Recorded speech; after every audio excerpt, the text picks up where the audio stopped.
नमस्कार साथियों, नमस्कार मेरे बच्चों, नमस्कार मेरे छोटे भाई बहनों। मैं अक्षय भारद्वाज आज आपके सामने एक ऐसा जबरदस्त चैप्टर लेकर आया हूं जो कि बोर्ड एग्जामिनेशन में आपके लिए बहुत ही यूजफुल रहने वाला है।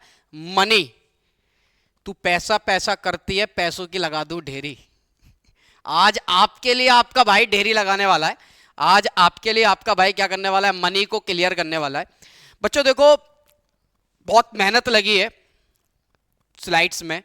मैं ये चाहूंगा कि आप पूरी वीडियो देखें, आप पूरी वीडियो के साथ ओवर थ्रू हो। आपको टीआरजन खोलने की जरूरत नहीं है, आपको संदीप गर्ग खोलने की जरूरत नहीं है। सारा का सारा निचोड़ मैंने यहां पे डाल दिया, सारा निचोड़ डाल दिया है। मेहनत लगी, टाइपिंग हुई, सब चीज हुई, सब चीज के ऊपर एनालाइज करा गया, सब XYZ सब करा गया और तब जाकर आपको ये मैंने यहां पर डाला है।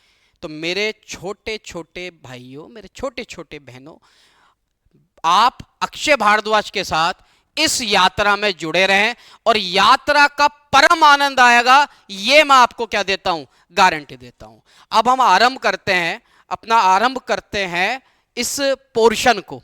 ठीक, इस पोर्शन को हम आरंभ करते हैं।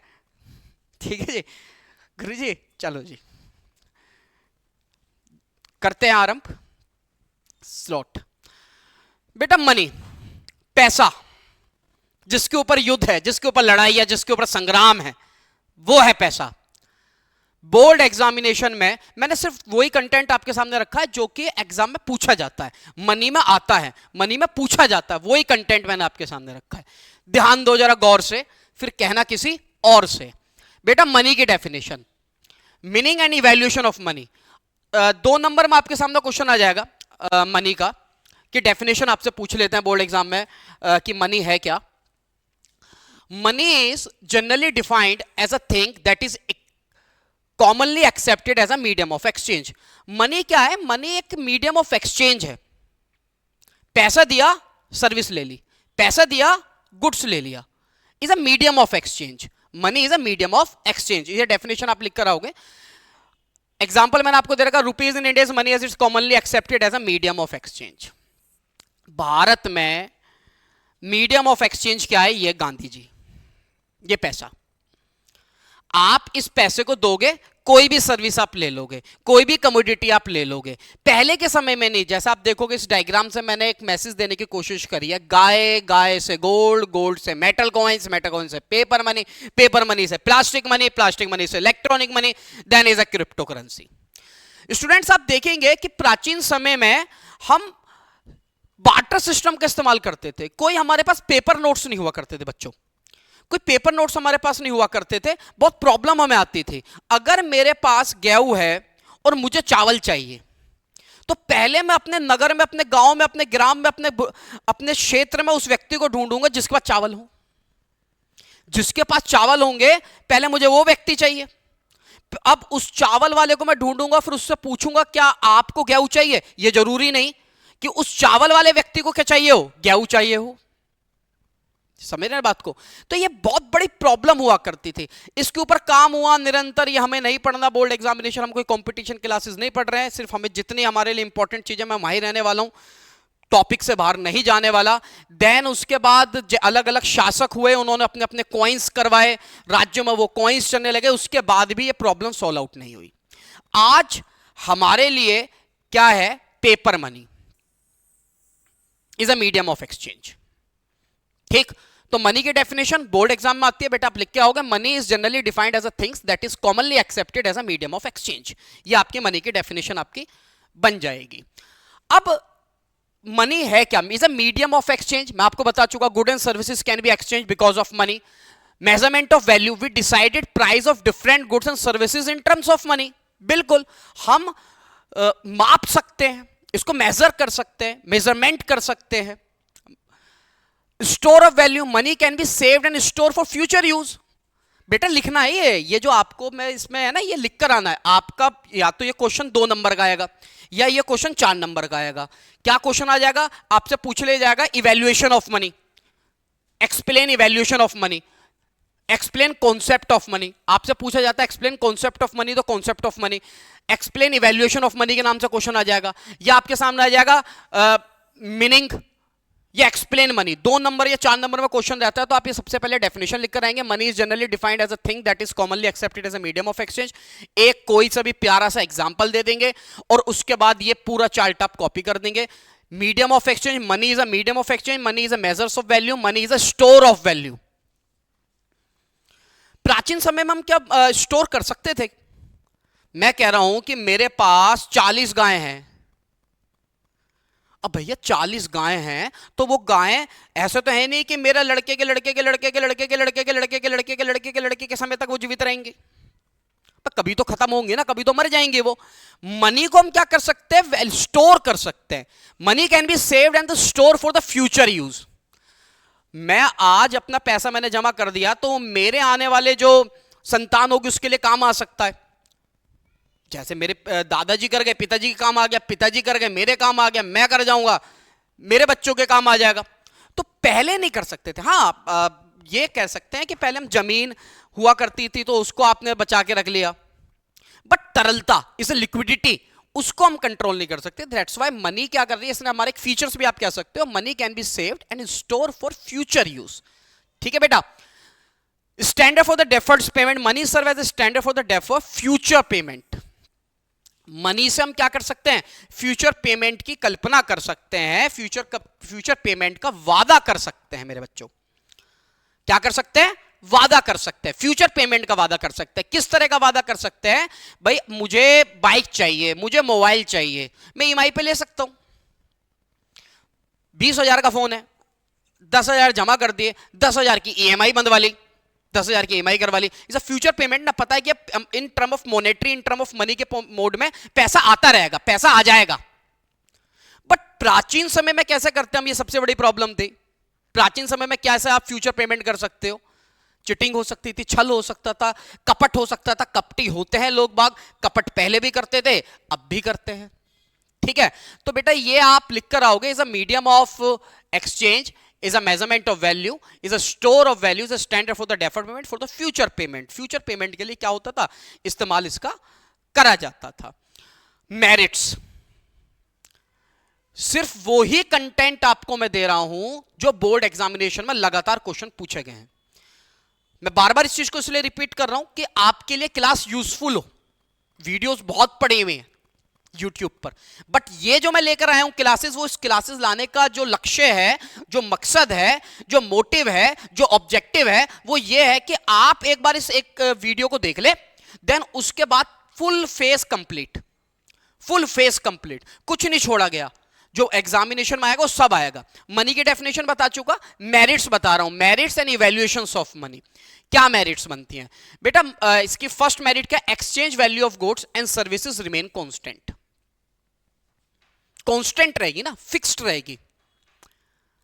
कि मैं मार्केट में गया, मुझे ब्रेड चाहिए, पैसों से खरीद ली, मुझे दही चाहिए, पैसों से खरीद लिया, मुझे गोल्ड चाहिए, पैसों से खरीद लिया, मुझे मोबाइल फोन चाहिए, पैसों से खरीद लिया, मुझे डॉक्टर के पास जाना है, सर्विसेज ले ली पैसे देकर, मुझे वकील के पास जाना है, सर्विसेज ले ली मैंने, मुझे टीचर से पढ़ना है, मैंने पैसे देकर सर्विसेज ले ली।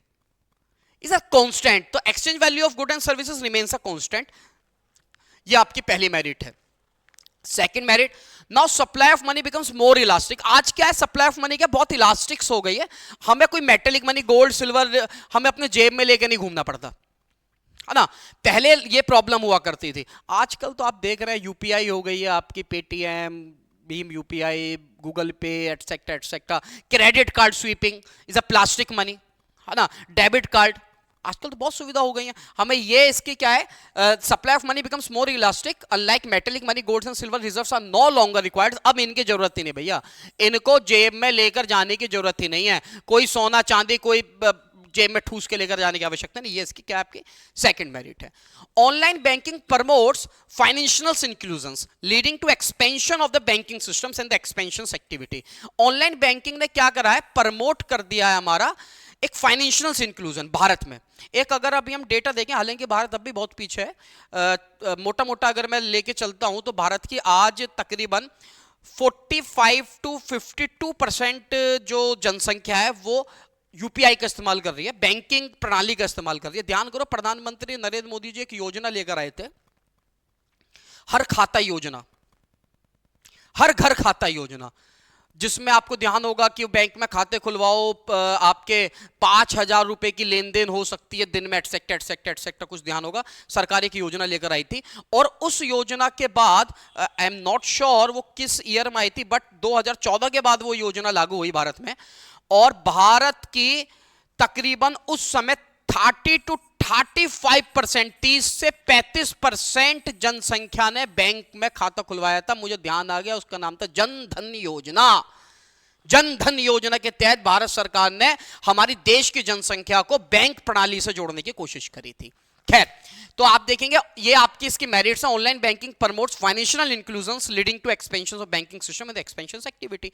ठीक, money emerge to be an instrument of investment which accelerated the process of economic growth. बिल्कुल सही बात है, ये इसकी नेक्स्ट मेरिट है कि मनी से हम क्या कर सकते हैं, इन्वेस्टमेंट कर सकते हैं, हम इन्वेस्टमेंट प्रोसेस कर सकते हैं। मेरिट आपकी पहले कैसे करेंगे, अरे मैंने क्या कि मेरे पास 40 भैंसे, 20 बकरियां, 20 भेड़ ये हैं, अरे इन्वेस्टमेंट क्या है, इन्वेस्टमेंट क्या, इन्वेस्टमेंट कैसे करोगे, ये प्राचीन प्रॉब्लम थी। आज क्या, पैसा देकर आप जमीन खरीद सकते हो, म्यूचुअल फंड में पैसे डाल सकते हो, एटसेक्टा एटसेक्टा एटसेक्टा। इन्वेस्टमेंट प्रोसेस में आप क्या कर सकते हो, अपना आगे का भविष्य को आप सिक्योर कर सकते हो इन term of monetary, in term of money. ऐसा नहीं कि गोल्ड देना है, चांदी देना है, गाय देनी है, भैंस देनी है, बकरी देनी है, ऐसा कुछ नहीं। ये तो इसका क्या है, आपका नेक्स्ट मेरिट है। Money must to be an instrument of investment which accelerated the process of economic growth.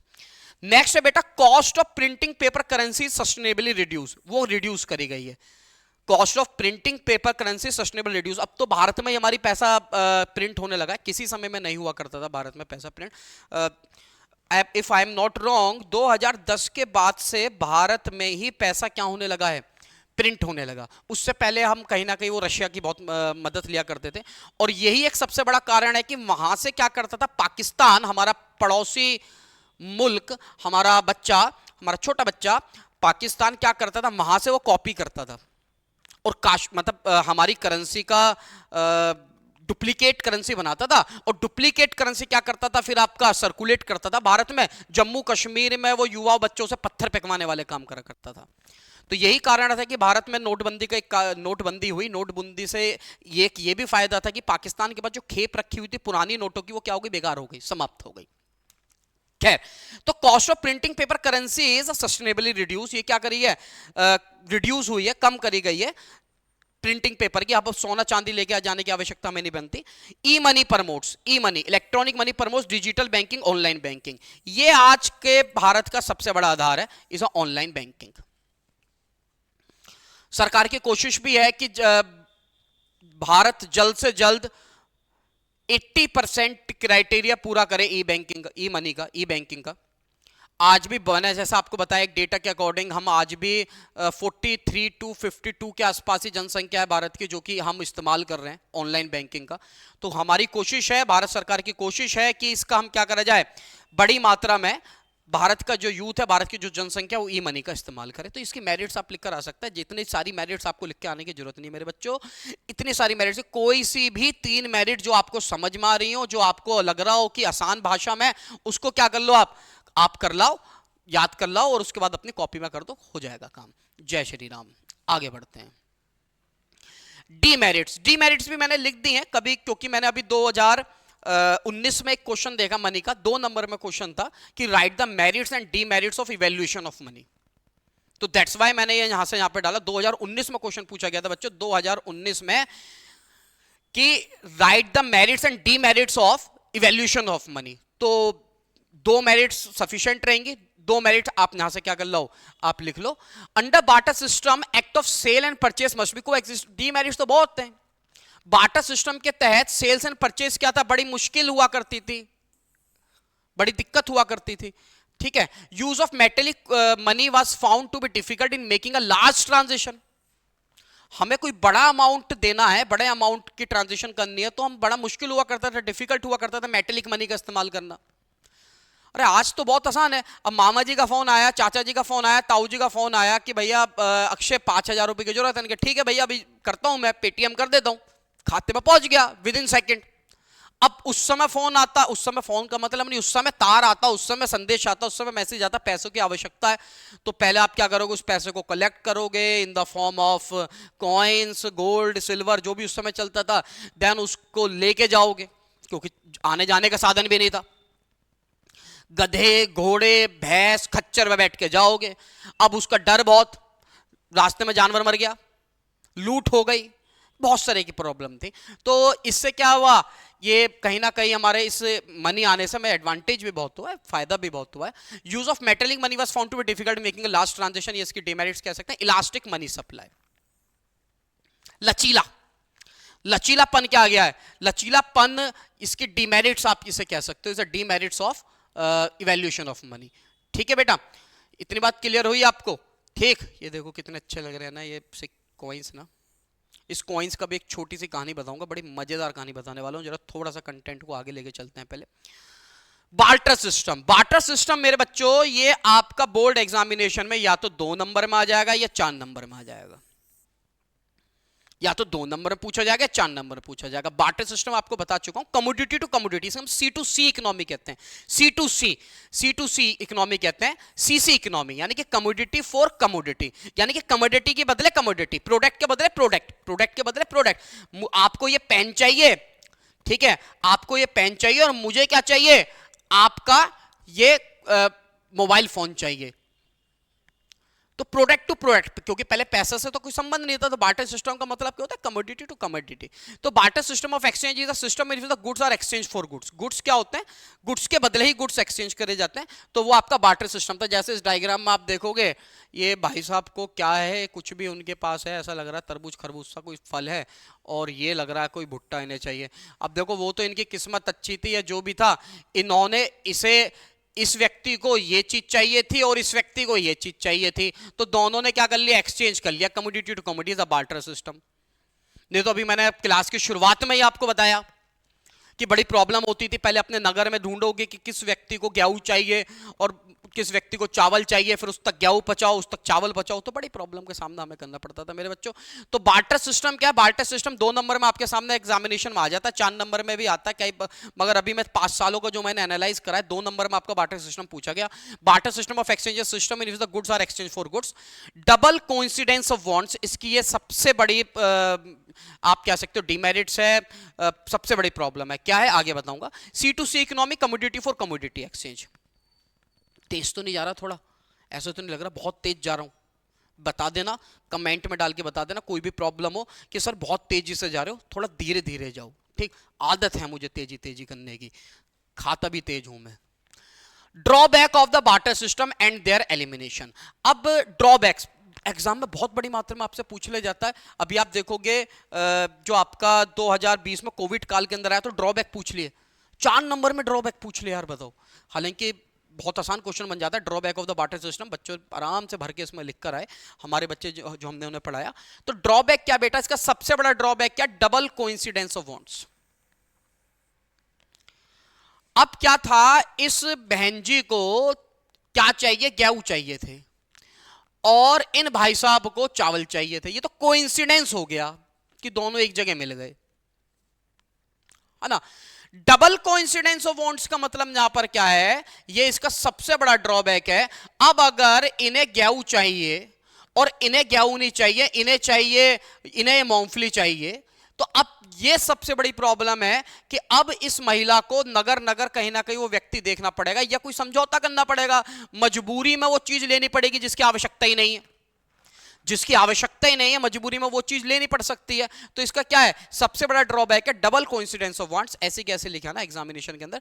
Second क्या, lack of commodity unit of value, ये भी बड़ी प्रॉब्लम थी, ये भी बड़ी दिक्कत हुआ करती थी।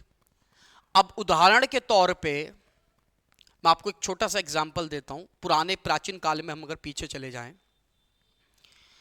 अब क्या है, मेरे पास कोई कॉइन है, ये ऐसी एग्जांपल जस्ट फॉर एग्जांपल के तौर पर बता रहा हूं, ये गोल्ड कॉइन है नहीं, एग्जांपल बता रहा हूं, ये गोल्ड कॉइन है ना, lack of common unit of value. अब क्या कि ये गोल्ड कॉइन मेरे पास है, अब मुझे क्या चाहिए, मुझे चाहिए अनाज, या हाँ मुझे अनाज चाहिए।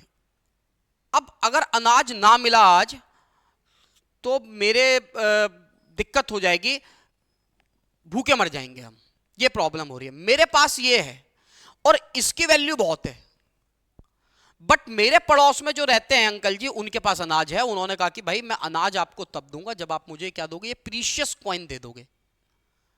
जब आप मुझे प्रीशियस कॉइन दे दोगे, मैं क्या करूंगा, आपको वो अनाज दे दूंगा। अब इस प्रीशियस कॉइन की कीमत है बहुत ज्यादा, अनाज सिर्फ बराबर वाले के पास ही है। अब मजबूरी में क्या करना पड़ेगा, मुझे अनाज लेना पड़ेगा, और ये प्रीशियस कॉइन उन्हें क्या करना पड़ेगा, देना पड़ेगा।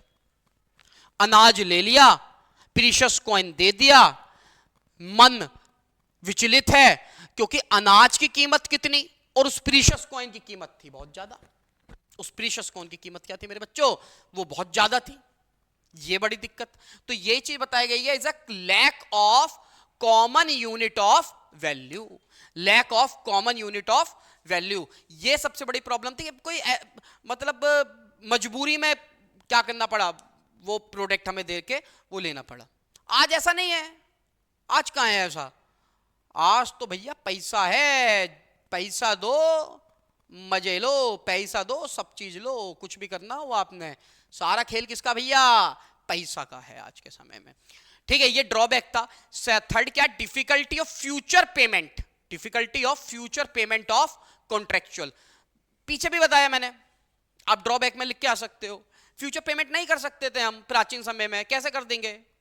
अरे आज तो मकान हमें ईएमआई पे मिल जाती है, आज हमें गाड़ी ईएमआई पे मिल जाती है, एजुकेशन लोन में मिल जाता है, फ्यूचर पेमेंट है ना। आज अक्षय ने एजुकेशन लोन लिया, गवर्नमेंट ने एजुकेशन लोन दिया, उसने कहा कि भाई चुकाते रहो ईएमआई के माध्यम से, 1 साल 2 साल 4 5 साल जो भी किस्तें बनेंगे। इज अ फ्यूचर पेमेंट ना। Future payment in term of monetary, मुझे पैसे देने होंगे और वो मेरी शिक्षा जारी रहेगी। प्राचीन समय में क्या दोगे, है ना। तो बेटा ये क्या था, drawback of the barter system and their the elimination. Difficulty of storage of value, भैया ये भी बहुत तगड़ा क्या था आपका ड्रॉबैक था। Difficulty of storage of value and transfer of value. आज तो मेरे पास पैसा है, मतलब एग्जांपल बता रहा हूं, वैसे नहीं है मेरे पास पैसा, उदाहरण बता रहा हूं। आज तो मेरे पास पैसा है तो मैंने उस पैसे की एफडी करवा ली, मैंने वो पैसा म्यूचुअल फंड में डाल दिया, और कुछ वर्षों बाद मुझे वो पैसा कुछ मल्टीप्लायर होके मिल जाएगा।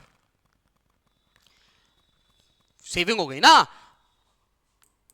यहां कैसे, बड़ा मुश्किल था, कैसे करोगे भैया saving. Difficulty of storage of value, storage of value की बड़ी दिक्कत है। मेरा गेहूं के खेत है, मेरे पास 100 बीघे खेत है। अब भैया उस गेहूं को मैंने स्टोर कर दिया, वो तो सड़ जाएगा। मैं कहूंगा भविष्य के लिए काम आएगा, भविष्य के लिए काम आएगा, वो तो सड़ जाएगा। मेरे पास बागान है सेब के, अब भैया सेब तो सड़ जाएगा, नहीं सड़ जाएगा, पैसा थोड़ी ना सड़ेगा। बैंक में आप जमा कर दो, पैसा नहीं सड़ने का। बट ये बड़ी प्रॉब्लम थी, difficulty of storage of value, saving and transfer of value. उस समय ये सबसे बड़ी प्रॉब्लम थी, drawback of the barter system and their eliminator.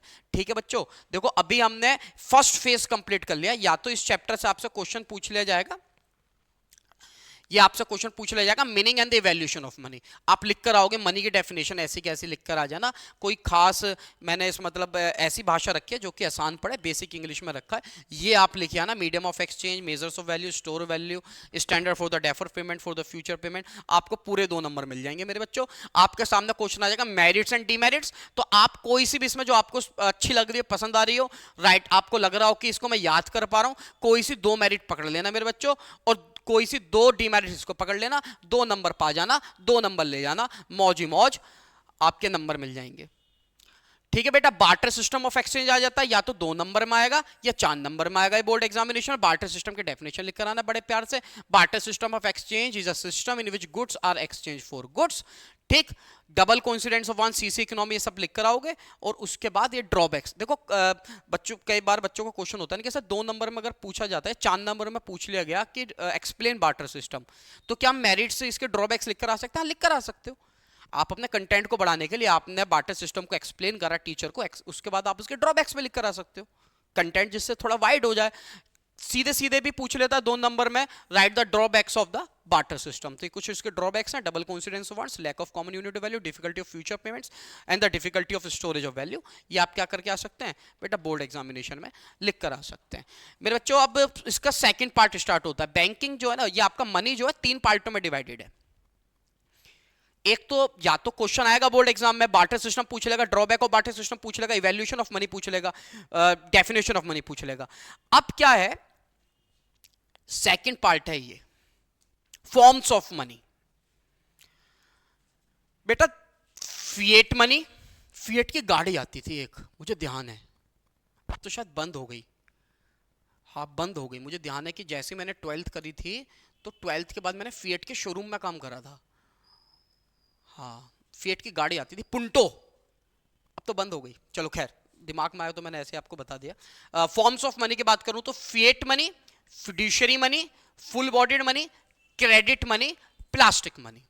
आपको जो बोर्ड एग्जामिनेशन के लिए हमें जो पढ़ना है 12th क्लास के लिए, वो ये 4 मनी पढ़नी है, fiat money, fiduciary money, full bodied money and the credit money. क्या होते हैं अभी आपके सामने एक्सप्लेन करूंगा, ध्यान दो गौर से, फिर कहना किसी और से।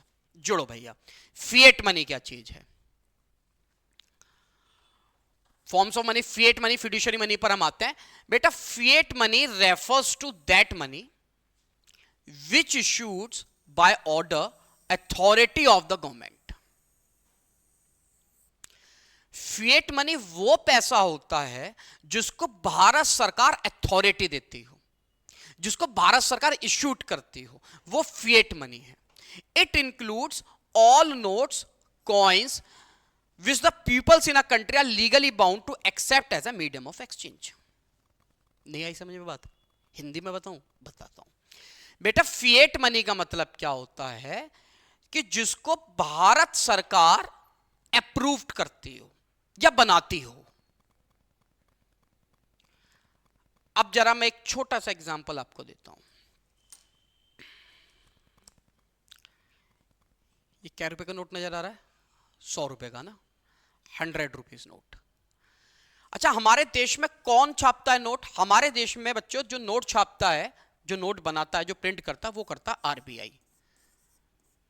इंडियन गवर्नमेंट नहीं करती, भारत सरकार नोट प्रिंट नहीं करती है, कौन करता है? आरबीआई। और आरबीआई भैया गवर्नमेंट इंस्टीट्यूशन नहीं है, RBI is not an a government institution, समझो इस बात को। हमारे देश में जो नोट छापते हैं वो जो कौन छापता है? ये आरबीआई छापता है। आपको इस कोई सा भी नोट आप उठा के देख लो, 100 का, 50 का, 20 का, 2000 का, मतलब कोई सा भी, 200 का, आप कोई सा भी नोट उठा के देखो और आप मुझे कमेंट में बताओ कहीं भी आपको नजर आ रहा हो इंडियन गवर्नमेंट। किसी भी नोट पर आपको क्या लिखा हुआ नजर नहीं आएगा? इंडियन गवर्नमेंट लिखा हुआ नजर नहीं आने का मेरे बच्चों, मेरे Gandhi ji I love you. ठीक, अब क्या है? Reserve Bank of India. हमारे देश में जो नोट छापता है वो आरबीआई छापता है। क्या लिखा हुआ मिलेगा आपको? केंद्रीय सरकार द्वारा प्रत्याभूत। क्या देखने को मिलेगा? देख लो जरा, दिख रहा है? दिख रहा है? केंद्रीय सरकार द्वारा प्रत्याभूत, guaranteed by the central government. दिख रहा है क्या? Guaranteed by the central government. यहां क्या लिखा हुआ? Reserve Bank of India. Signature किसके हुए? गवर्नर के। गवर्नर मतलब आरबीआई गवर्नर के क्या हुए मेरे बच्चों? सिग्नेचर हुए हैं। आप कोई भी नोट घर पे उठा के देख लेना, आपको इसमें दिख जाएगा। हमारे देश में जो नोट छापता है वो छापता है RBI, reserve Bank of India हमारे देश में नोट छापता है। इसमें भारत सरकार का हस्तक्षेप नहीं। हाँ, हस्तक्षेप क्या है? भारत सरकार अप्रूव कर रही है। क्या कर रही है? अप्रूव कर रही है, लीगल अथॉरिटी दे रही है। ठीक है, which is issued by the order authority of the government. क्या लिखा हुआ है? Authority of the government. Bharat सरकार क्या दे रही है मेरे बच्चों? अथॉरिटी दे रही है आरबीआई को कि आप नोट प्रिंट कर सकते हो। जब भी तो देश की जनसंख्या को विश्वास होगा, जब भी तो लेन देन के लिए, मीडियम ऑफ एक्सचेंज के लिए हम इस्तेमाल करेंगे, जब सरकार का हस्तक्षेप होगा। ठीक है, तो हमारे देश में आरबीआई क्या करती है? नोट प्रिंट करती है। सरकार कोई आपका क्या होती है? नोट प्रिंट नहीं करती। अब सरकार क्या प्रिंट करती है भैया? सरकार प्रिंट करती है कॉइन्स, सिक्के। सरकार क्या प्रिंट करेगी? सिक्के। ये कॉइन्स प्रिंट करेगी। आप देखोगे कॉइन पे आपको कहीं भी आरबीआई नजर नहीं आएगा, आपको कहीं भी क्या दिखा हुआ नजर नहीं आएगा, आपको कॉइन पे कोई, आप कोई सा भी कॉइन उठा के देख लो, आपको कोई आरबीआई यहां पे नजर लिखा हुआ नहीं आना। इसको नोट को बनाती है भारत सरकार बनाती है, इन सिक्कों को कौन बनाती है, इंडियन गवर्नमेंट बनाती है मेरे बच्चों। और 1 रुपए का नोट और 5 रुपए का नोट, इसको आरबीआई नहीं बनाती, इसे भी कौन बनाती है, इसे 1 रुपए के नोट को, इसे भी भारत सरकार बनाती है। क्या लिखा हुआ है, दिखाई दे रहा, गवर्नमेंट ऑफ इंडिया, भारत सरकार। 1 रुपया 1 रुपीज दिख रहा है ना। यहां कहीं आपको क्या नहीं मिलेंगे, गवर्नर नहीं मिलेंगे, और देखो जरा किसके सिग्नेचर मिलेंगे, फाइनेंस सेक्रेटरी के, किसके, फाइनेंस सेक्रेटरी के सिग्नेचर मिलेंगे। रतन वित्त सचिव के सिग्नेचर हुए हैं, रतन पटेल जी के, 2016 में क्या ये प्रिंटेड है। खैर कुल मिला के जो इंडियन गवर्नमेंट है, वो तो क्या करेगी, कॉइन करेगी। वो क्या करती है, कॉइन करती है। इंडियन गवर्नमेंट जो है भैया वो कॉइन करती है, कॉइन बनाती है, और जो नोट करती है वो आरबीआई करती है। तो फिएट मनी समझ में आया। Fiat money refers to that money which issued by the order authority of the government. It's include all notes and coins which the people in a country is legally bound to accept as a medium of exchange. ठीक है बच्चे, आपके note RBI और सिक्के Indian government. चलो भैया आगे बढ़ते हैं, फिएट मनी क्लियर हो गया होगा। आगे आ जाता है फिड्यूशियरी मनी। कौन सी money, fiduciary money. Fiduciary money is that money which is accepted as a medium of exchange because of the trust between the payers and the payee. ना तो रोल यहां पर होता भारत सरकार का फिड्यूशियरी मनी में, कोई रोल नहीं है भारत सरकार का। चेक का नाम सुना तुमने, चेक, एक्सिस बैंक का चेक, एचडीएफसी का चेक, आईसीआईसीआई बैंक का चेक, पीएनबी सुने होंगे ना बैंक के, किसी ना किसी में तो खाता होगा ही तुम्हारा, मम्मी का, पापा का, भैया का, किसी ना किसी का तो खाता होगा। तो वो फिड्यूशियरी मनी है। तो यहां पर क्या है, जो चेक है, cheques are a fiduciary money. जो बैंक, पीएनबी बैंक का आपने चेक काट के दे दिया, जिसको पैसे देने थे उसने वो ले लिया, अब वो कोई करेंसी तो है नहीं। अब ऐसे तो है नहीं आप दुकान पे गए और आपने चेक दे देने के भैया जी ये जरा दे देना, है ना। तो वो चेक आप क्या करोगे, बैंक में जाओगे, बैंक में लगाओगे, बैंक पैसा आपके खाते में ट्रांसफर करेगा। ठीक, तो cheques are the fiduciary money. Cheques are the fiduciary money accept as the means of payments on the basis of trust, not on the basis of any order of the governments, not on the basis of any order of the governments. Government का इसका कोई हस्तक्षेप, government का कोई इसमें rule नहीं होता मेरे बच्चों। Cheques are the fiduciary money as these are the accepted as the means of payment on the basis of trust. Fiduciary money समझ में आ गया। फिएट मनी जिसको सरकार अप्रूव करती है, सरकार लीगलाइज करती है, वो फिएट मनी है जो हम इस्तेमाल करते हैं। फिड्यूशियरी मनी का एग्जांपल क्या है, चेक इसका क्या है, एग्जांपल हो गया। क्लियर, आगे आते हैं। ये आपके दो क्लियर हो गए ना, फिएट एंड फिड्यूशियरी। अब जरा कुछ इंपॉर्टेंट टर्म्स में आपको बता देता हूं, कुछ इंपॉर्टेंट टर्म्स में आपको बता देता हूं मेरे बच्चों, जो कि आपकी कॉमन सेंस के लिए बहुत बेहतर रहेगी। कुछ नहीं छूटने का, एक बार देख लोगे ना आत्मा से परमात्मा का लीन हो जाओगे। मनी पढ़ लिया, बुक बंद करके रख दो, जब भी रिवीजन करना हो वीडियो खोल लो, थोड़ा समय दे दो, ना तो एमसीक्यू छूटेगा, ना कोई क्वेश्चन छूटेगा, ना असर्शन बेस छूटेगा, ना सोर्स बेस छूटेगा, खत्म। क्यों टेंशन लेते हो, नहीं बात समझ में आई। चलो, coinage act 2011, coinage act 2011 में दोबारा से रियूनियन हुआ बेटा। 2011 में जो भारत सरकार जो कॉइन्स बनाती है, ठीक है ना, इसको 2011 के नियम के तहत बनाती है। एक छोटी सी कहानी मैं आपको बताता हूं, अगर आपको ध्यान हो, पता नहीं आपको ध्यान होगा में नहीं होगा। एक 5 रुपए का सिक्का आता था गिलेट का, वो है नहीं मेरे पास, नहीं तो आपको दिखाता मैं। 5 रुपए का सिक्का आता था गिलेट का, मोटा सा। तो भारत सरकार ने उसे लॉन्च करा। देन उसके लॉन्च होने के बाद उसकी ब्लैक मार्केटिंग होने लगी, ब्लैक मार्केटिंग होने लगी। उस कॉइन्स को मतलब मीडियम ऑफ एक्सचेंज कम होने लगा उसका, वो लोग बाग जमा करने लगे। जब भारत सरकार ने क्या करा, छापे मारे तो लोगों के घरों से कट्टे के कट्टे निकले, कई कट्टे 5 रुपए के सिक्के से भरे हुए। वो सिक्के कहां भेजे जाते थे, चाइना और बांग्लादेश बेचते थे हम मतलब जो उसकी ये ब्लैक मार्केटिंग या जो धांधलेबाजी करते थे। 5 रुपए का मोटा सा सिक्का आता था, उस 5 रुपए के सिक्के को क्या करते थे, बांग्लादेश भेजा करते थे। अब क्या था, चाइना और बांग्लादेश भेजा करते थे। चाइनीज लोग क्या करते थे, ये इतने बुद्धिमान थे कि आपका उस 5 रुपए के सिक्के को हमसे वो कितने रुपए में, हमें कितने देते थे, हमें 6 रुपए देते थे उन सिक्के के। 5 रुपए का कॉइन आपके पास है और आपको कितने रुपए मिल रहे हैं, 6 रुपए मिल रहे हैं, 1 रुपए का मुनाफा हो रहा है। ये 5 रुपए का सिक्का 6 रुपए में बिक रहा है। तो ये लोग बागों ने इकट्ठे करना चालू करे बोरी की बोरी, और ये दह दह बेचने चालू कर दिया उन्होंने। अब वो क्या करते थे, इसका वो इस कॉइन को 5 रुपए का जो गिलेट का पुराने समय में जो सिक्का आता था उसको क्या करते थे, आपका पिघलाते थे और उससे ब्लेड बनाते थे। इस 5 रुपए के सिक्के से, इस 5 रुपए के कॉइन से, इस 5 रुपए के कॉइन से बेटा क्या होता था, इसको पिघलाकर 5 ब्लेड बनते थे। क्या बन जाया करते थे, 5 ब्लेड बन जाया करते थे। ब्लेड कैसे, ब्लेड शेविंग ब्लेड। इस 5 रुपए के सिक्के को पिघलाते थे और इस 5 रुपए की धातु से क्या होता था, 5 ब्लेड बन जाया करते थे और एक ब्लेड 2 रुपए का बिकता था मार्केट में। कितने रुपए हो गए, 10 रुपए। ठीक है जी, आपके 10 रुपए क्या आ गए, जेब में आ गए। 5 रुपए का सिक्का था, 6 रुपए में खरीद लिया। ठीक है जी, 4 रुपए का आपका ये बचा मामला, और इसको आराम से 2 रुपए में बेचा करते थे ब्लेड को। बांग्लादेश में टका में बिका करता था। हमारा पैसा क्या जा रहा था, 5 रुपए का सिक्का कहाँ जा रहा था, वहाँ बांग्लादेश में जाया करता था। उसको पिघलू के और अपना शेविंग ब्लेड बना दिया करते थे। फिर सरकार ने क्या करा, उस 5 रुपए के सिक्के को बंद कर दिया, बैन कर दिया। आज भी मिल जाएगा आपको, चलता है, ऐसा तो नहीं बैन कर दिया, मगर आज भी क्या होता है, मीडियम ऑफ एक्सचेंज में हम इस्तेमाल करते हैं।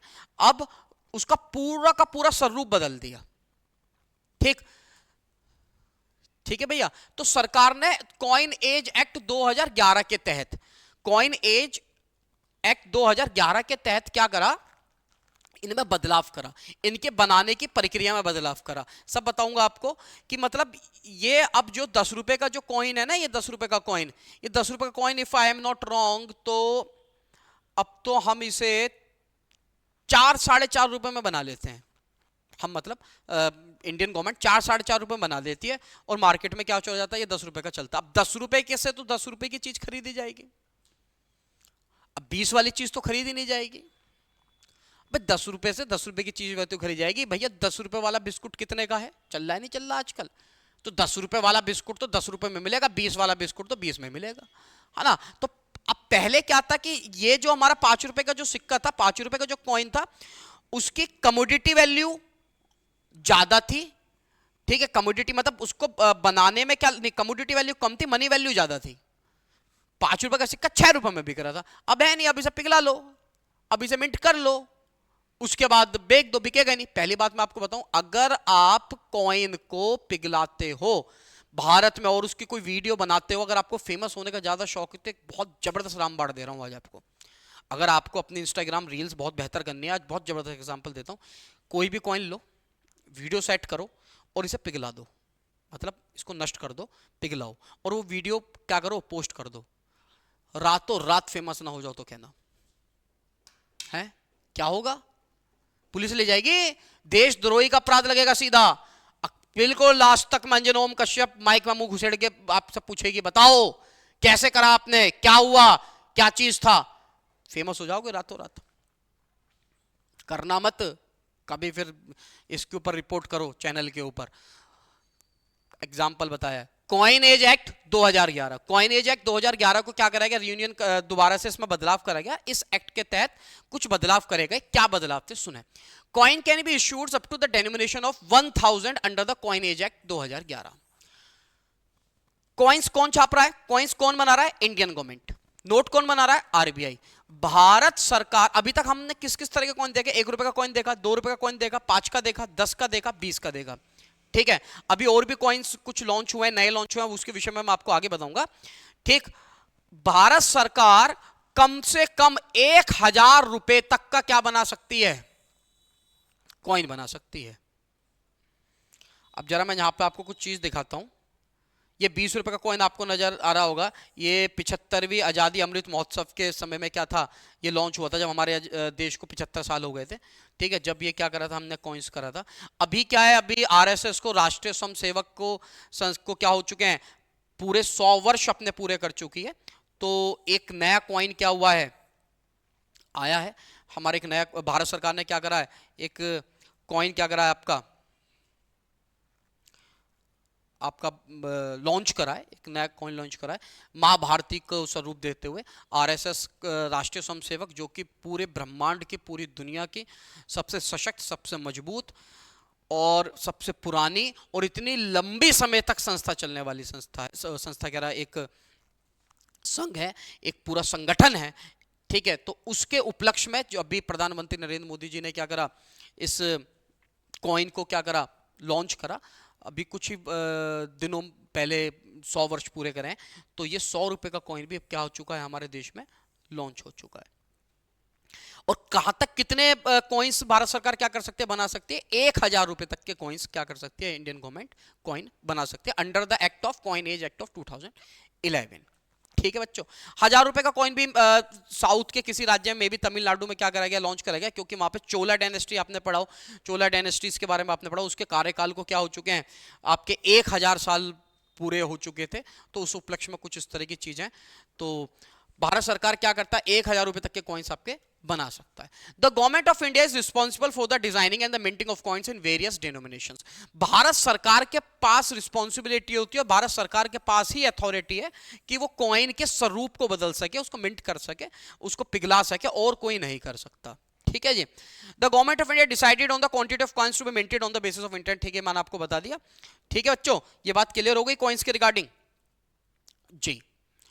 कॉइन्स ऑफ 1 रुपीज और more are legal tender for the amount up to 1000। मैंने आपको पीछे ये दोबारा से रिपीट हो गया पॉइंट। 1 रुपए से लेके 1000 रुपए तक का क्या बना सकता है भारत सरकार, सिक्के बना सकती है। सिक्के जो बनाती है, कॉइन्स जो बनाती है, भारत सरकार बनाती है। पहले क्या होता था मेरे बच्चों, 1 रुपया को हम काउंट करते थे 64 पैसा। 1 रुपीज इज इक्वल टू 64 पैसा। अब क्या है, 1 रुपीज इज इक्वल टू 100 पैसा। आपने कहा मैथमेटिकल कैलकुलेशन के लिए हम इस्तेमाल करते हैं 1 रुपीज इज इक्वल टू 100 पैसा। पहले हम क्या करते थे, 1 रुपया 64 पैसे के बराबर हुआ करता था। ये भी कॉइनेज 2011 के बाद क्या करा गया, इसमें बड़ा बदलाव करा गया। हालांकि 1 रुपया 100 पैसे के बराबर तो बहुत पहले कर दिया गया था। Bank notes under a section, ध्यान दें, जो बैंक नोट्स हैं वो बेटा सेक्शन 26/2 आरबीआई एक्ट 1934 के तहत क्या होते हैं, प्रिंट होते हैं। क्या कह रहे हो, क्या ये बोर्ड एग्जामिनेशन में आ सकता है? ये तो मैंने डाल दिया, ये आ सकता है, ये तो डाल दिया, थोड़ा सा क्या हो आपको बुद्धि खुल जाए, बुद्धि के सलबट्टे खुल जाए, कुछ मतलब आए हो तो कुछ नया लेकर जाओ। अरे 12वीं तो हो ही जाएगी, 12वीं तो तुम्हें करवानी है, पूरे इकोनॉमिक्स में 100 में से 100 नंबर दिलवाने हैं, और उसके बाद भी तो जाना है आगे, तो अभी से ही सशक्त तैयारी करो ना। तो छोटे छोटे पॉइंट डाल दिए हैं आपके सामने। बैंक नोट्स अंडर सेक्शन, ये section 26/2 of the RBI act 1934 के तहत क्या होती है, इशूड्स करे जाते हैं नोट। ठीक है, 500 rupees, 500 and rupees 1000 bank notes of Mahatma Gandhi series. ध्यान है आपको, ध्यान करो, हमारे ये क्वेश्चन पूछा जा सकता है, ये क्वेश्चन पूछा जा सकता है बोर्ड एग्जामिनेशन, डेट याद कर लेना, खा जाना। 500 rupees 1000 bank notes of Mahatma Gandhi series issued up to November 8, 2016 have been seized to legal tender with the effect from the midnight of 8 नवंबर 2016। कब हुई थी नोटबंदी? 8 नवंबर 2016। ये क्वेश्चन आ सकता भैया, कब हुई थी? 8 नवंबर 2016। 2016 यार, 4 5 4 9 25 चल रहा है, बताओ यार, 9 साल लग गया नोटबंदी को। भाइयों बहनों, रात को 8 बजे प्रकट हुए थे नरेंद्र मोदी जी, मुझे आज भी ध्यान है, चौमिन खा रहा था मैं कल्लू की। चलो, 8 नवंबर 2016 में क्या हुआ था आपका, 8 नवंबर 2016 में नोटबंदी हुई थी। ये क्वेश्चन पूछा जाता है आपसे। मैंने यहाँ पे कुछ आपके कॉमन सेंस क्वेश्चन डाल दिए हैं। ये आपकी माँ भारती आरएसएस के 100 वर्ष पूरे होने पर आपके ये कॉइन्स क्या करे थे, लॉन्च करे थे। बहुत जबरदस्त संस्था है। अनुशासन अगर जीवन में चाहिए, मैं तो कहता हूं कि अगर अनुशासन जीवन में चाहिए और जीवन में कुछ सामर्थ्य है देश के करने के लिए, जरूरी नहीं कि देश के करने के लिए आप मिलिट्री में, पुलिस में ही भर्ती हो। अगर जीवन में अनुशासन पैदा करना और देश में अनुशासन पैदा करना है, और देश को इस पश्चिमी सभ्यता से बचाना है, तो मैं आपसे कहता हूं कि खुली चुनौती पे कहता हूं, खुले मंच पे कहता हूं, संघ का पूर्णतः रूप से समर्थन करता हूं। अपने बच्चे को संघ की शाखा में जरूर भेजें। संघ की शाखा से आप में अनुशासन पैदा होगा। संघ की शाखा से आप लोगों को पता लगेगा कि भारतीय सभ्यता क्या है। जरूर भेजें आप। हम पश्चिमी सभ्यता की ओर बढ़ रहे हैं, उस पश्चिमी सभ्यता का विखंडन हमें करना होगा, जब ही देश आगे बढ़ सकता है और जब ही आगे बढ़ेगा। चलो खैर, एकदम से मेरे दिमाग में वाली बात आ गई तो मैंने आपको बता दिया। मां भारती को नमन करते हुए, बेटा आज क्या है, 10 रुपए का जो नोट है उसको बनाने में सिर्फ 96 पैसे का खर्चा आता है, सिर्फ 96 पैसे का खर्चा आता है आज 10 रुपए के नोट को बनाने में। 50 रुपए के नोट को बनाने में खर्चा आता है 1 रुपए 13 पैसे का, इसको बनाने में खर्चा आता है 1 रुपए 13 पैसे का। 100 रुपए के नोट को बनाने में खर्चा आता है 1 रुपए 77 पैसे का। 500 रुपए के नोट को 2 रुपए 29 पैसे का खर्चा आता है। ठीक है, ये अब आप बताओ, 500 रुपए के नोट को बनाने में खर्चा आ रहा है 2 रुपए 29 पैसे का। अब इसका क्या कर सकते हो, मार्केट में 500 रुपए का नोट 500 में तो चलेगा, ऐसे तो है नहीं कि 1000 रुपए में चलेगा। ठीक, कॉइन्स का भी थोड़ा सा मैंने इसका रिसर्च करा है, पूरी एग्जैक्टली पूरी वीडियो आपको किसी और दिन लगेंगे, क्योंकि हम बोर्ड क्लासेस यहाँ पे कवर कर रहे हैं, कोई कंपटीशन क्लासेस हम यहाँ पे कवर नहीं कर रहे। 75% कॉपर, 20% जिंक, 5% निकिल होती है कॉइन्स में। और इसका भी बेटा पूरा मेजरमेंट है, पूरा डायमीटर है, पूरा डायमीटर है इसका, है ना, पूरा डायमीटर होता है। कितने डायमीटर पे क्या बनेगा, क्या सर्किल क्या सर्कमफ्रेंस, उसके अकॉर्डिंग भारत सरकार बनाती है। ठीक है जी। 75% कॉपर, 20% जिंक, 5% निकिल आपका यहां पर होता है। एक नई बात और आपको बता देता हूं, शायद ही कोई आपको बताए, बता भी सकता है, यूट्यूब का समय है, मगर मेरी रिसर्च का आपको बता देता हूं। मेरे पास कॉइन है नहीं, ये तो मैं आपको दिखाता बेटा। 2016 के बाद जो कॉइन बने हैं ना, जो भारत सरकार ने 2016 के बाद जो कॉइन बनाए, अगर किसी कॉइन पर, जैसे कॉइन है तो इस कॉइन पे जहां पे इसका ईयर लिखा रहता है उसके नीचे, है ना, एक छोटी सी बिंदु आपको देखने को मिलेगी इस तरह से। ये जो छोटी सी बिंदु, ये जो बिंदु मैंने बनाई है, तो इसका मतलब है कि ये जो कॉइन है वो नोएडा में बना है। कहां बना है? नोएडा में ये कॉइन आपका बना है। अगर डायमंड बना हुआ हो, मेरे कोई ड्राइंग खास अच्छी नहीं है, कुछ इस तरह से डायमंड बना हो, तो इसका मतलब क्या है, वो कॉइन बॉम्बई में बना हुआ है। कहां बना हुआ है? बॉम्बई में बना हुआ है। अगर स्टार बना हुआ है, स्टार बना हुआ है, तो इसका मतलब क्या है कि वो कॉइन क्या है, हैदराबाद में बना हुआ है। 3 जगह भारत सरकार की क्या होती है, हम कॉइन आपके बनाती है, कॉइन प्रिंट होते हैं, is a Noida, Bambai and Hyderabad. Bombay, Noida and the Hyderabad. मैंने आपको बताया, अगर आपको इस तरह का बिंदु मिलेगा, 2016 के बाद कॉइन की बात बता रहा हूं मैं, वो नोएडा में आपका बना है कॉइन। अगर आपको डायमंड साइन नजर आ रहा है तो बॉम्बे में बना है, या आपको स्टार साइन नजर आ रहा है तो हैदराबाद में बना है। ठीक है, चलो जी, ये तो मैंने कुछ जनरल नॉलेज वाले क्वेश्चन आपको बता दिए, मगर ध्यान रखना 8 नवंबर 2016 में क्या हुई, नोटबंदी हुई। ये कुछ इंपॉर्टेंट टर्म्स थे बेटा, जो मैंने आपको क्या करें, एक्सप्लेन करें, मनी चैप्टर से संबंधित कुछ एक्स्ट्रा तड़का आपको देने की कोशिश करी है। ठीक है बच्चों, अब आ जाते हैं अपने विषय पर। Full bodied money, full bodied money and the credit money. Full bodied money क्या है?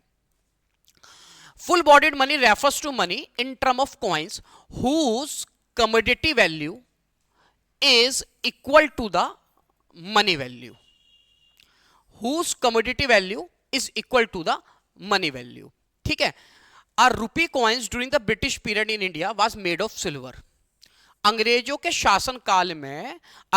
शासनकाल में कॉइन बनाया गया जो कि सिल्वर था। ये एग्जांपल है, मतलब सिल्वर धातु में था एक coin. Commodity value of the coin was equal, आज के समय में, उस समय जब बनाया गया था ये silver coin, the commodity value of the coin was equal to its money value at the time of issuing. यानी कि ये किसके बराबर? 1 रुपए के।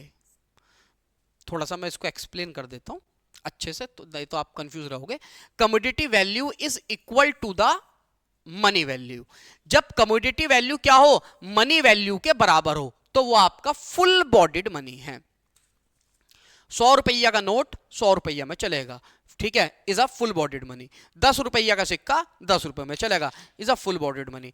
1 रुपया का नोट 1 रुपया में चलेगा, is a full bodied money. मतलब क्या है, जो कमोडिटी वैल्यू है वही क्या है आपकी, वही मनी वैल्यू है। Commodity value is equals to है ना मनी वैल्यू, ये आपका फुल बॉडीड मनी का पार्ट होता है। ठीक है, क्रेडिट मनी, क्रेडिट मनी का मतलब उधार से संबंध नहीं है यहां पर। ठीक, credit money refers to that money of which money value is more than the commodity value. जब मनी वैल्यू क्या हो, ज्यादा हो कमोडिटी वैल्यू से। गोल्ड, सोना, है ना, जब मनी वैल्यू क्या हो, ज्यादा हो किससे, कमोडिटी वैल्यू से। ठीक है जी। कुछ बच्चों की क्वेरीज थी, कुछ बच्चों की शिकायत थी, वो एक शिकायत तो नहीं कह सकते, बट कुछ बच्चों को कहना था कि सर प्रॉब्लम क्या है कि टीआरजेन वीके ओरी में तो फुल बॉडीड मनी और ये आपका credit money, fiat money, fiduciary money दे रखी है, बट संदीप गर्ग में नहीं दे रखी।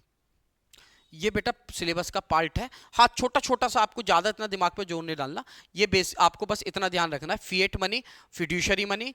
ठीक है, फिएट मनी क्या होता है उसकी डेफिनेशन बता दी, एग्जाम में बड़ी मात्रा में पूछ ली जाती है। फिड्यूशियरी मनी क्या होता है, ये एग्जाम में बड़ी मात्रा में पूछ ली जाती है। फुल बॉडीड मनी क्या है, ये मैंने आपको बता दिया, when commodity value is equal to the money value. ठीक है, क्रेडिट मनी क्या है, when the money value is more than its commodity value. ठीक है मेरे बच्चों, चलो भैया अब आ जाते हैं फंक्शंस ऑफ मनी पे। किस पे, फंक्शंस ऑफ मनी पे। फंक्शंस ऑफ मनी वाले टॉपिक पे आ जाते हैं। दो तरह के फंक्शंस होते हैं मेरे बच्चे, is a primary function and the secondary function. हम पीछे पढ़ के आ चुके हैं। प्राइमरी फंक्शन में फर्स्ट पार्ट क्या, medium of exchange and the measurement of value. तुलना कर, तोला जा सके, मतलब मेजर करा जा सके, मेजरमेंट करा जा सके। सेकेंडरी में store of value, transfer of value and the standard for the defer payment, जो हमने पीछे भी पढ़ के आ चुके हैं। ठीक है, ये कॉन्टिंगमेंट वाला पार्ट आपको करने की आवश्यकता नहीं है। ये आपका क्या है, जब आप बैंकिंग की तैयारी करोगे तो तब आपका ये आता है basically. Then the supply of money, money which is available immediately for the spending and therefore the fulfils the medium of exchange functions of money. Supplier of money कौन है हमारे देश में, इसको हम पढ़ते हैं कि सप्लायर ऑफ मनी कौन है। सप्लायर ऑफ मनी क्या है, कौन कौन हमारे सप्लायर ऑफ मनी है। अरे ये भी बड़ा जबरदस्त टॉपिक है, ये भी जबरदस्त टॉपिक है, ये अभी हमारा रह गया, ये लास्ट टॉपिक चलेगा हमारा। ठीक है, इससे पहले मैं आपको ये एक्सप्लेन कर देता हूं। बेटा भारत में आपको सिर्फ M1 पढ़ना है, M2 नहीं पढ़ना आपने, M3 नहीं पढ़ना आपने, M4 नहीं पढ़ना आपने। बोर्ड एग्जाम में क्लास 12th में सिर्फ आप M1 पढ़ते हो। क्या पढ़ते हो, M1। ठीक, मेजर्स ऑफ मनी सप्लाई में सिर्फ आप M1 पढ़ते हो, और जो मैं आपको बताऊंगा उसको उतना याद कर जाना, नंबर मिलेंगे दनादन। In India there are the 4 alternative measures of money. भारत में 4 तरीके हैं, ठीक है, मनी सप्लाई को कैलकुलेट करने का, M1, M2, M3 and the M4। M1 is a measures of money supply, इसका फॉर्मूला याद कर लो, C plus D D plus OD. C plus D D plus OD. C क्या है, डी डी क्या है, ओडी क्या है, अभी बताते हैं। C क्या होता है, डी डी क्या होता है, ओडी क्या होता है, ये अभी आपको एक्सप्लेन करते हैं। ये थोड़ा सा शायद में भी आगे पीछे हो गई क्या, नहीं, ये हो गया कमर्शियल बैंक्स हो गए, अभी हमने बताया नहीं है, ये बताना है अभी। अच्छा ठीक है, ये भी ठीक है। सप्लाई ऑफ मनी हो गया, done done done. Functions of money हो गया, ओके ओके डन। ठीक ठीक ठीक ठीक, एक स्लाइड क्या है रह गई, वो मैं भेज दूंगा आपको, मतलब नोट्स मैं पिन करूंगा इसके साथ, तो नोट्स भी आपको मिल जाएंगे। मतलब यूट्यूब चैनल के साथ आप, जो बच्चा मुझे कहेगा सर नोट्स चाहिए, तो नोट्स पूरा का पूरा आपको पीडीएफ वर्जन में या वर्ल्ड वर्जन में क्या मिल जाएगा, आपको पूरे नोट्स आपको मिल जाएंगे मेरे बच्चों। आप उस नोट्स को प्रिंट निकाल सकते हो, याद कर सकते हो, पूरी मेहनत लगा के वो नोट्स बनाए गए, फ्री बांट देंगे आपको, फ्री दे देंगे, खुले दिल से दे देंगे। ठीक है भैया, अब जरा ध्यान दो गौर से, फिर कहना किसी और से। भारत में M1 तरीके से मेजरमेंट ऑफ मनी क्या है, M1, C plus D D plus OD. C का मतलब क्या है यहां पर, जनसंख्या के पास जो पैसा है, पूरी जनसंख्या के पास जो पैसा है, कॉइन हो, पेपर नोट्स हो, है ना, जो भी हो, वो क्या है आपका, सी है। ठीक, डिमांड डिपॉजिट क्या है, ये लिखा है M1, currency with the public, currency with the public, currency with the public, deposit money of the public, वो M1 है। करेंसी विद द पब्लिक यानी कि बाहर जो देश की जनसंख्या के पास करेंसी है, ठीक है, वो M1 में कैलकुलेट होगी। जो पैसा आप बैंक में जमा कर रखा है, जो बैंक में क्या आपका पैसा जमा है, वो सब आपका किस में कैलकुलेट होगा, वो आपका M1 में कैलकुलेट होगा। ठीक है जी। DD मतलब डिमांड डिपॉजिट, OD मतलब अदर डिपॉजिट, ये आपको याद रखना है। ठीक है मेरे बच्चों। In India RBI is the principal supplier of money. RBI issue currency on the basis of minimum reserve system. ये अंडरलाइन कर लो, ये याद कर लेना, minimum reserve system, minimum reserve system 1956। RBI यानी कि भारत सरकार जो पैसा छापती है वो मिनिमम रिजर्व सिस्टम के तहत छापती है। मिनिमम रिजर्व सिस्टम के तहत क्या होता है, पैसा क्या होता है आपका, प्रिंट करा जाता है 1956 के तहत। अब इसमें क्या है, under this system 200 crore 200 crore in the form of gold. RBI के पास 200 करोड़ की संपत्ति, 200 करोड़ का स्टॉक रखा होना चाहिए, तब जाके वो क्या करेगी, पैसे प्रिंट करती है। इस 200 करोड़ में से 115 करोड़ का तो क्या हो, गोल्ड हो।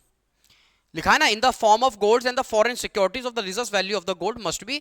115 करोड़ का तो गोल्ड हो, बाकी 85% क्या हो, बाकी जो 85 करोड़ जो हो वो आपका क्या हो, फॉरेन करेंसी के रूप में क्या हो, आरबीआई के पास हो। तो वो क्या करती है, भारतीय रिजर्व बैंक ऑफ इंडिया आपका पैसा छापती है, पैसा प्रिंट करती है इन the form of 115 crore is a gold, 115 crore is a gold and the remaining is foreign currencies आपके पास हो, फॉरेन सिक्योरिटीज आपके पास हो। मिनिमम रिजर्व सिस्टम 1956 के तहत क्या होता है आपका, ये आपको 1956 के तहत आपका बनता है। तो commercial bank, these deposit serve as a supply of money because these are the chequable deposit money. आपको बता चुका कमर्शियल बैंक्स के बारे में। ठीक है, आगे बढ़ते हैं। Government is the third source of money supply in the country.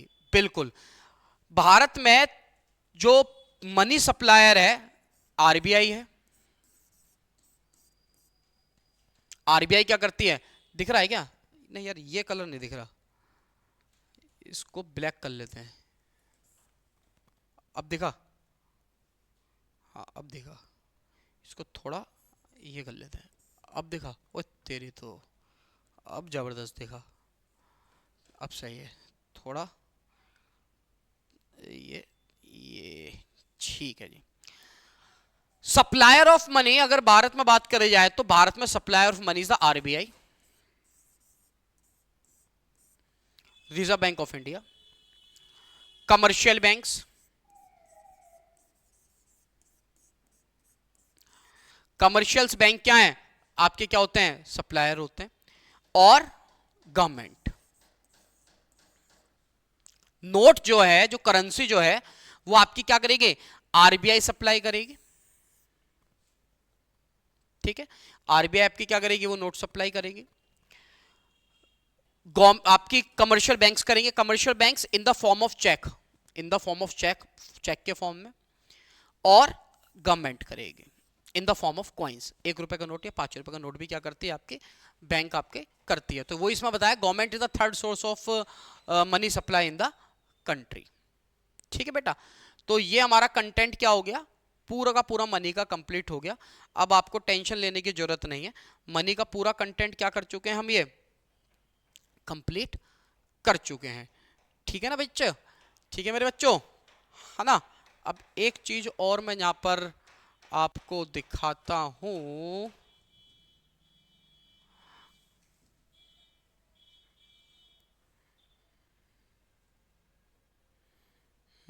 ठीक है, ये एक बार जरा मोटा मोटा इसको आप देख लो, क्या क्या चीज हमारी हो गई है। Meaning and the evaluation of money हो चुकी, meaning and the evaluation of money ये मैं आपको बता चुका, है ना। Meaning and evaluation of money आपका हो चुका, कॉन्सेप्ट्स ऑफ मनी आपका हो चुका है। ये आपका एग्जामिनेशन के पॉइंट ऑफ व्यू से इंपॉर्टेंट है। Medium of exchange, measures of value store, मतलब सब मोटे मोटे कंटेंट बेसिकली मैं आपको करा चुका हूँ। अब मेरे दिमाग में क्वेश्चन आया, पिछली बार एक नंबर का एमसीक्यूज पूछ लिया गया था, इज अ स्टॉक कॉन्सेप्ट और a flow concept. Stock concept और फ्लो कॉन्सेप्ट का आपका पूछा था। एक सेकंड, इसके लिए मैं एक अलग से सीरीज भी आपके पास लेकर आऊंगा, एक अलग से सीरीज लेकर आऊंगा, जिससे कि कोई आपका एमसीक्यूज ना छूटे, कोई एमसीक्यूज आपका रह बचे नहीं, क्योंकि नहीं तो फिर वीडियो की लेंथ क्या हो जाती, काफ़ी बड़ी हो जाती। सप्लाई ऑफ मनी, हाँ सप्लाई ऑफ मनी। पिछली बार एक क्वेश्चन पूछा गया, सप्लाई ऑफ मनी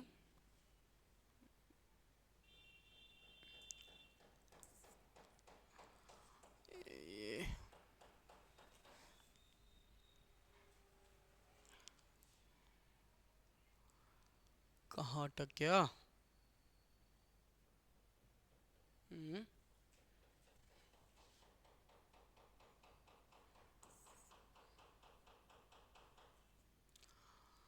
यार ये कहाँ अटक गया? पावर पॉइंट प्रेजेंटेशन, तो व्हाट्सएप आ गया। अच्छा इस पे लिख पा रहा हूँ, चलो ठीक है, यहाँ यहाँ लिख पा, यहाँ नहीं लिख, अरे लिख यार। चलो जी, हाँ जी, पिछली बार एक क्वेश्चन पूछा गया था बच्चे, supply of money, supply of money MCQs में आया था, दिमाग में आ गया तो अभी बता रहा हूं। Supply of money is a stock concept या फ्लो कॉन्सेप्ट? ये आप मुझे कमेंट में बताओ, supply of money stock concept है या फ्लो कॉन्सेप्ट है?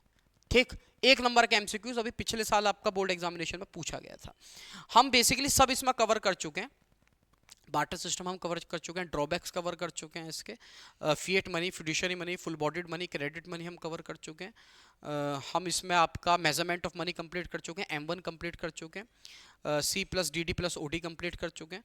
नोट्स बेटा आपको जो बच्चा मुझे कहेगा कि सर कमेंट जैसे करेगा कि सर मुझे नोट्स दे दीजिएगा, आपको नोट्स मैं क्या कर दूंगा, तुरंत आपको ये कमेंट में लिख के भेजेंगे, आपको भेज दिए जाएंगे नोट्स, आपको भेज दिया जाएगा तुरंत। जो बच्चे लगेगा सर नोट्स भेज देंगे, फ्री नोट्स आपको इस्तेमाल करो, उस नोट्स को पढ़ जाओ, उसके अलावा आपको कुछ करने की इसमें आवश्यकता नहीं है। ठीक है, done, thank you very much, I love you.